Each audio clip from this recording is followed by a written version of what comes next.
What's up, dudes? Alright, so today we're going to take a look at Valyrian Steel's Oathkeeper. Now, this is the show version from Game of Thrones. Also, it is the Damascus variant. These are limited to 500 pieces worldwide. There is also the stainless steel version. It is unlimited supply. It'll be made for as long as Valyrian Steel feels like pumping those puppies out. But these, the Damascus version, are limited to 500 pieces, just like the other Damascus variants that came out. Ice, Long Claw. I think that was it. So this sword is, it was originally ice. Eddard Stark's sword. It was melted down by Tywin Lannister. And had two swords made out of it. One of them Oathkeeper, and the other was Widow's Well for King Joffrey. Blech. Fuck the king. So when Tywin Lannister decided to give this to Jaime didn't really want the sword. He had given his right hand to have the sword, and he wound up doing that, as a matter of fact, and then said the hell with it, gave it to Brienne of Tarth as she went to go and find Sansa Stark and keep her safe. And he told Brienne of Tarth to name the sword, and she named it Oathkeeper. They say the best swords have names. Any ideas? Oathkeeper. You know, I thought it was actually kind of funny that Brienne decided to go with Oathkeeper for this sword. Especially considering that the two people that she swore an oath to died. Spoiler alert. Yeah. Maybe now that she has the sword called Oathkeeper, maybe she can actually keep her oath and not let the people that she's trying to protect die. We'll see how that goes. Maybe she'll turn it around. Maybe she'll start to whoop a little more ass. I mean, if you can fuck up the Hound, then, I mean, maybe there's hope after all. Spoiler alert. But if you haven't seen Game of Thrones by now, and I'm giving you spoiler alerts, I'm behind. If I'm giving you spoilers, then you need to get caught up. Don't blame me. The things I do for love. The sword came out really nice. It was delayed. Production was delayed on it for quite some time, and that's okay. Sometimes this stuff happens. But the end result came out really, really nice. The way that the hilt stands here, it's not your typical hilt. It's got two lion heads that come off as a cross guard, and then another lion's head for the pommel. When you're looking at it, it looks pretty rough to wield. You know, if you weren't using gloves or something like that, you know, it would feel a little awkward, I reckon. I mean, it's got a good grip to it, but, you know, it's not like some of the other leather-wrapped handles or anything like that.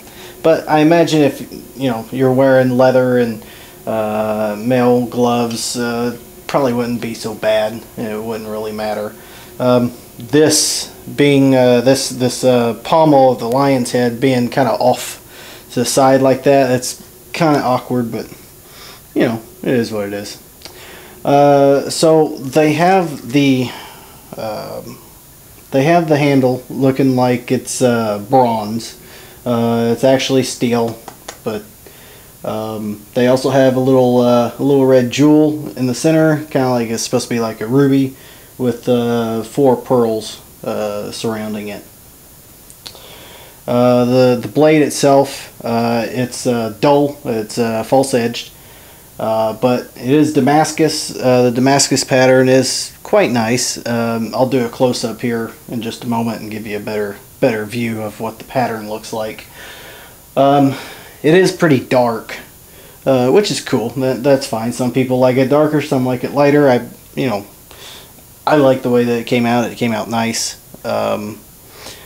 In the book, Oathkeeper, it was supposed to be dark with like red red swirls going through it in this Damascus pattern. But you know, it's a little bit harder of an effect to produce, and some sword makers do try to do it, red Damascus, orange Damascus, but half the time it doesn't really come out all that clear. It doesn't really look orange or red. It just looks bleh.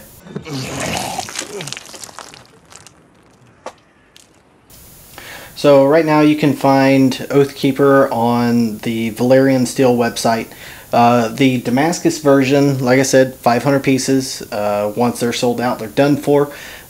These go for $700.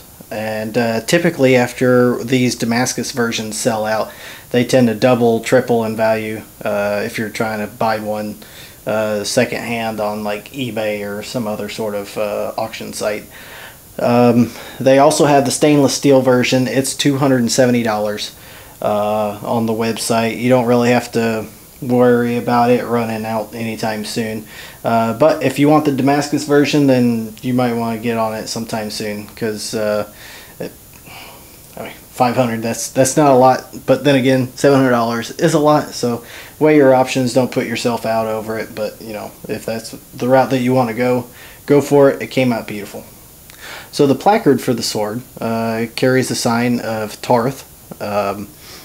Some people are a little upset that they didn't go with the Lannister background, but you know, Brienne of Tarth is the one that carries it. It would make sense that it's her crest on the placard. Me personally, I would have liked to have had the Lannister version, but I don't know. Maybe I'll see if I can buy one off Valyrian Steel and swap it out.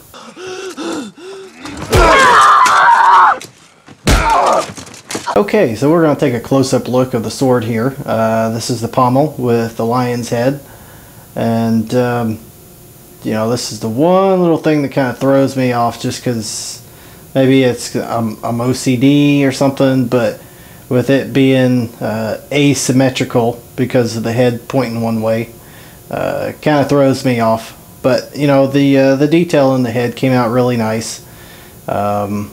And I mean, it still makes for a beautiful sword.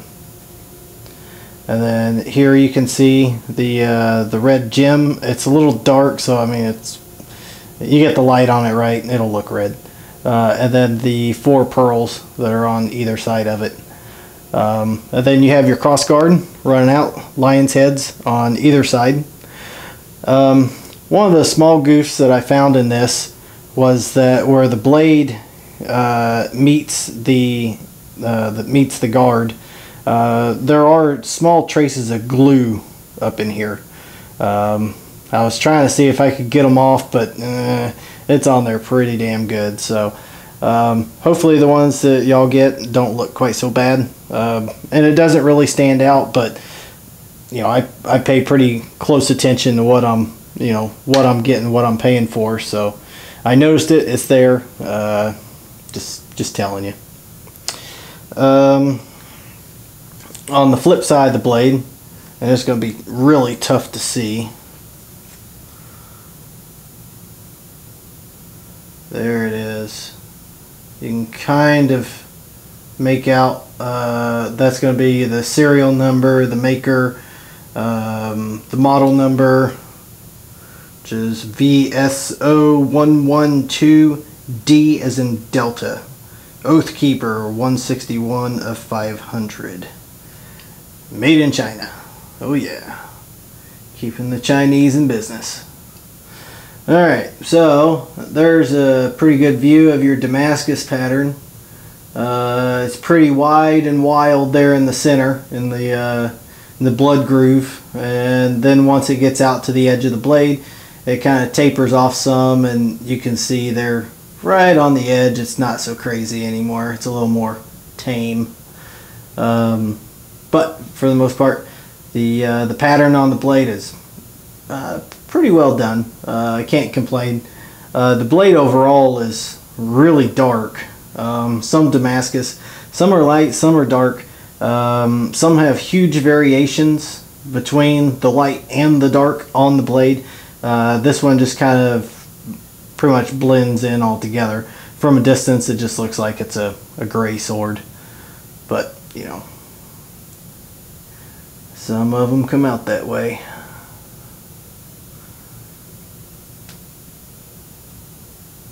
I can't really, I'm kind of stuck here for room.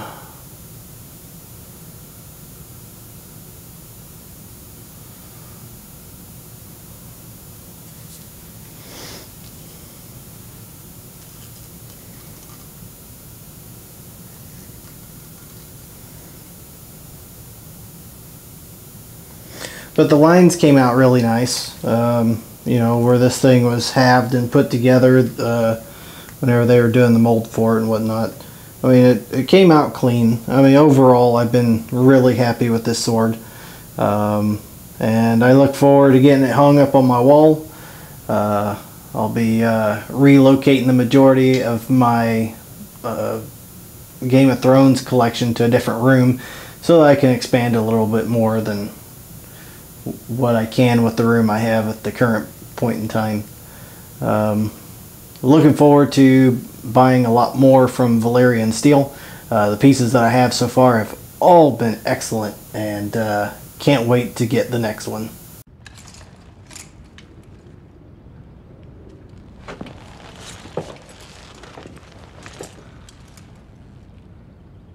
Magnificent. Well, I hope you've enjoyed this review. I'm looking to do a few more here shortly. I know that I haven't been doing them on a consistent basis and mix of work and personal obligations, but I'm going to try and get some knocked out, especially the newer weapons that I've gotten in. This is probably the newest one, the latest and greatest. The show version of Needle is on its way. I'll probably wind up doing one on it. It'll probably be another month before I can get to it because, again, of work obligations. But I'm going to try a little bit harder to get some of these videos knocked out. I've got some other ideas of things that I'm going to do that aren't sword related, and you know, maybe some folks like it, most probably won't, but you know, I'm going to be trying to go that route as well, along with the swords. Again, if you have any comments, anything, you know, throw them down below, and let me know if there's anything else that you'd like to see. Thanks. Have a good one.